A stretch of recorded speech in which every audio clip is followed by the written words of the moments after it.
Hello friends, नमस्ते, प्रणाम। हम सालू मिश्रा अपने चैनल से सब दर्शक लोग के स्वागत अभिनंदन करता नहीं तो फिर से हाजिर बानी ये सुंदर सा लगवाई गीत लेकर के। रउआ लोग सुनी और जैसन भी लागे तब बताएं कमेंट में। तो चली हमनी के गीत के आनंद लेवल जाए।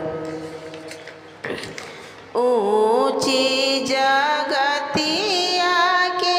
नीची ऊंची सीढ़िया होना,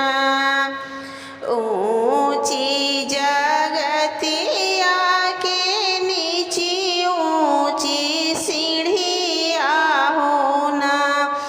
रामा घोड़ावा चढ़ल आवे राजाए का बेटावा होना, रामा घोड़ा चढ़ल आवे राजाए का बेटावा होना, रानी एक बूंदा पनिया पिया होना, रानी एक बूंदा पनिया पिया होना, कैसे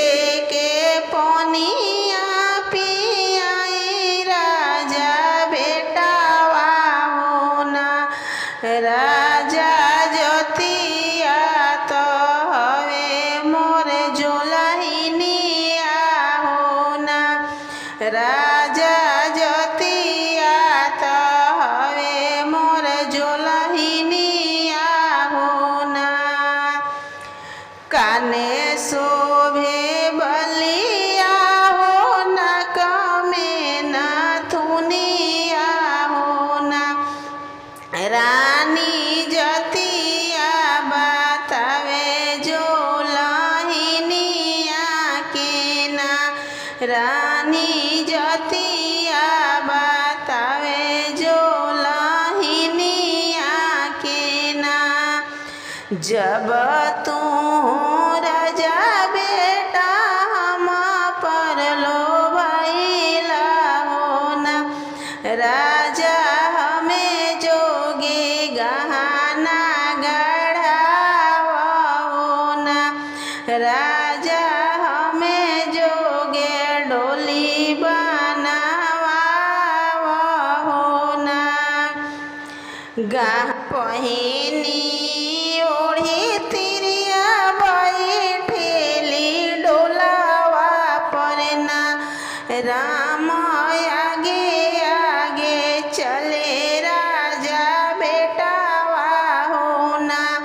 राम आगे आगे चले राजा बेटावा होना, एक बना गईले दूसरा बने गईले होना, रामा तीसरे बने अपनी महलिया होना,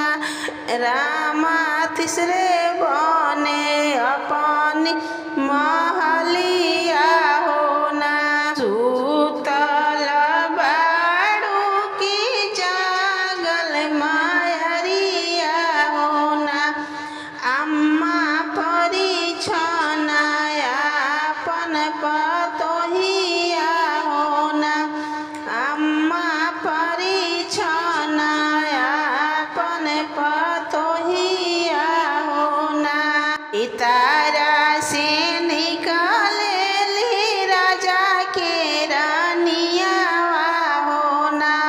सासू तोरा बेटा उड़ारी ले आइले होना,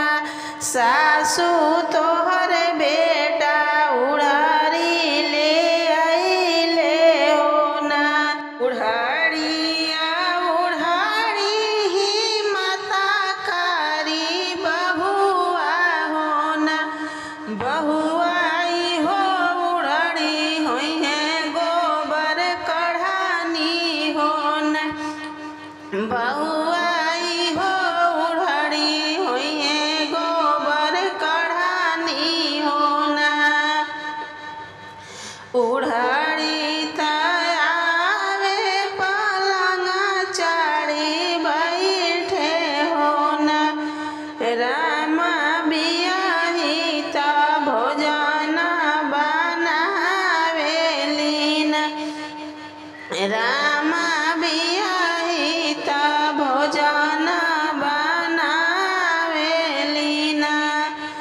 जेवना करे बैठे हैं राजा के बेटावा होना